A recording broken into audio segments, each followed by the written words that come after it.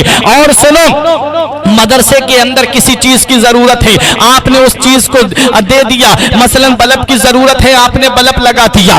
زمین پر بیٹھنے کے لیے میٹ کی ضرورت ہے، آپ نے میٹ مدرسے میں بھجوا دی، بچے بیٹھ کر کے اس پر قرآن کی تلاوت کر رہے ہیں، ٹپائی بنا کر کے مدرسے میں بھجوا دی، بچے قرآن رکھ کر کے اس پر اللہ کے قرآن کی تلاوت کر رہے ہیں۔ یہ سب صدقہ جاریہ ہے، یہ ایسا صدقہ ہے اگر کوئی انسان اس کو کرے گا تو اس کا ثواب مرنے کے بعد بھی اس کو قیامت تک ملتا رہے گا۔ دوسری بات، او علم ينتفع به، اور ایک یا ایسا علم چھوڑا کہ جس سے دوسرے فائدہ حاصل کر رہے ہوں، یعنی کسی شخص کو آپ نے قرآن پڑھا دیا، قرآن پڑھانے کے بعد میں اس نے دوسرے کو پڑھایا، اس نے اور کسی کو پڑھایا، یہ سلسلہ قیامت تک چلتا رہے گا۔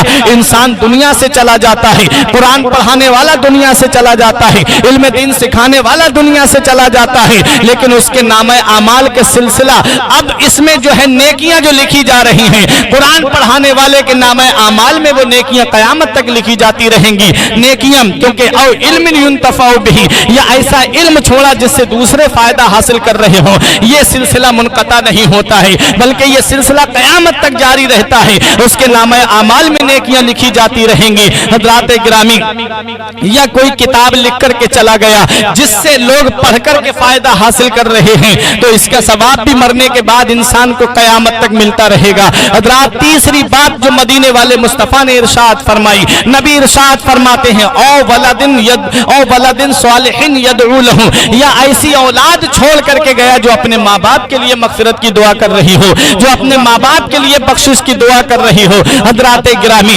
اولاد جب نیک ہوتی ہے تو نماز کی پابند ہوتی ہے، اولاد جب متقی ہوتی ہے تو نماز کی پابند ہوتی ہے، اولاد جب صالح ہوتی ہے تو ماں باپ کے لیے مغفرت کی دعا کرتی ہے، اولاد جب نیک ہوتی ہے تو ماں باپ کے لیے دعائیں مغفرت کرتی ہے، اور نماز پڑھنے کے لیے جب نیک اولاد جائے گی تو یہی دعا کرے گی، ربنا اغفر لی ولوالدی وللمؤمنین یوم یقوم الحساب، اے میرے پروردگار میرے ماں باپ کو بخش دے اور مومنین و مومنات کو بخش دے۔ جب یہ دعا نماز میں بندہ کرے گا، اپنے ماں باپ کے لیے کرے گا، مومنین و مومنات کے لیے کرے گا، پروردگار عالم اس کے ماں باپ کو وہاں بخش دے گا۔ تو یہ ہے ابراہیم علیہ السلام دعا کر رہے ہیں، رب حبلی من الصالحین، اے میرے پروردگار مجھ کو نیک بیٹا عطا فرما، کیونکہ اولاد جب نیک ہوتی ہے تو ماں باپ کی نیک نامی کا سبب بنتی ہے، اولاد جب نیک ہوتی ہے تو ماں باپ کے سربلندی کا سبب بنتی ہے، اور اولاد جب نیک نہیں ہوتی ہے تو ماں باپ کی بدنامی کا سبب بنتی ہے۔ ابراہیم علیہ السلام دعا کر رہے ہیں، رب حبلی من الصالحین، مولا مجھے نیک بیٹا عطا فرما۔ پروردگار عالم نے بردبار بیٹے کی بشارت سنائی، بردبار بیٹے کی خوشخبری سنائی، حضرت اسماعیل علیہ نبینا علیہ السلام کی پیدائش کی خوشخبری سنائی، اور حضرت ہاجرہ کے بطن مبارک سے حضرت اسماعیل علیہ نبینا علیہ السلام پیدا ہوئے۔ حضرت ابراہیم علیہ نبینا علیہ السلام اپنے بیٹے اسماعیل علیہ السلام کو دیکھتے تو بڑے خوش ہوتے، جب اپنے بیٹے اسماعیل کو دیکھتے تو بڑے خوش ہوتے، آنکھیں ٹھنڈی ہو جاتی۔ حضرت سارہ رضی اللہ تعالی عنہا کے شکم مبارک سے کوئی اولاد نہیں تھی۔ حضرت سارہ نے کہا حضرت ابراہیم علیہ نبینا علیہ السلام سے، یہ بھی حکم ربی تھا کہ آپ ہاجرہ کو اور اسماعیل علیہ السلام کو وادی غیر ذی زرع میں چھوڑ کر کے آئیے۔ وادی غیر ذی زرع کیا؟ جہاں پر آج مکہ مکرمہ آباد ہے، اس سرزمین پہ چھوڑنے کے لیے کہا۔ حضرت ابراہیم علیہ نبینا علیہ السلام نے حضرت ہاجرہ کو ساتھ لیا اور حضرت اسماعیل علیہ السلام کو ساتھ لیا، اور وادی غیر ذی زرع میں آپ پہنچے۔ ایسی وادی جہاں کوئی کھیتی نہیں تھی، ببول کے درخت نظر آ رہے تھے، ہر طرف پہاڑیاں ہی پہاڑیاں نظر آ رہی تھیں، پھلوں کا کوئی نام و نشان نہیں تھا۔ حضرت ابراہیم علیہ السلام جب مکے کی سرزمین پر پہنچے، اور جب آپ نے اپنے بیوی اور اپنے لاڈلے کو جب اس جنگل میں چھوڑا اور واپسی کا جب ارادہ کیا، تب حضرت ابراہیم علیہ نبینا علیہ السلام سے آپ کی بیوی حضرت حاجرہ نے کہا اے میرے شوہر آپ ہم کو یہاں کس کے سہارے پہ چھوڑ کر کے جا رہے ہیں؟ اے میرے شوہر آپ ہم کو یہاں کس لیے چھوڑ کر کے جا رہے ہیں؟ یہاں تو کوئی آبادی نہیں ہے، یہاں پر تو کوئی پھلوں کا نام و نشان نہیں ہے، یہاں پر تو کوئی کھیتی کا نام و نشان نہیں ہے۔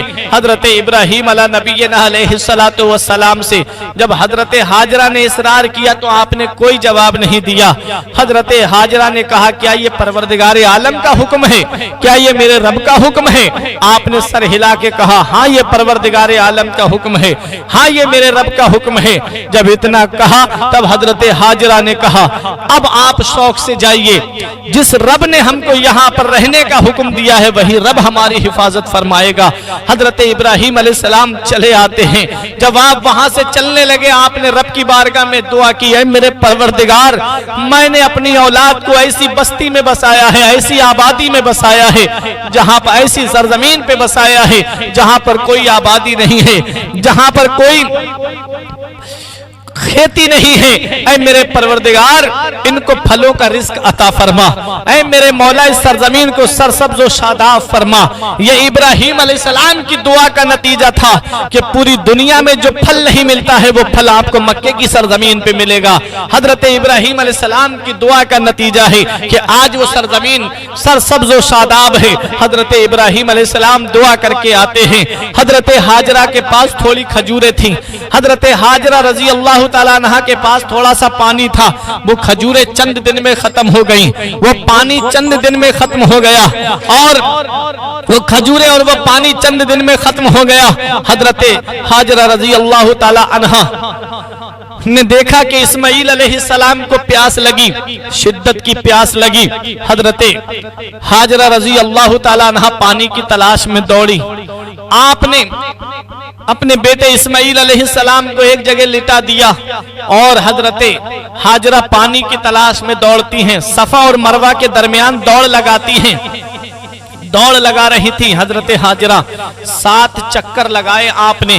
اللہ تبارک و تعالیٰ کو حضرت حاجرہ کی یہ ادا اتنی پسند آئی کہ قیامت تک کے لیے اس کو نشانی بنا دیا اور قیامت تک کے لیے حاجیوں کے لیے یہ ضروری قرار دے دیا کہ جب وہ حج کرنے کے لیے جائیں تب تک ان کا حج مکمل نہیں ہوگا جب تک حضرت حاجرہ کی سنت کو زندہ نہ کریں، جب تک حضرت حاجرہ کی سنت کو تازہ نہ کریں، جب تک صفا مروہ کی دوڑ نہیں لگائیں گے تب تک ان کا حج مکمل نہیں ہوگا۔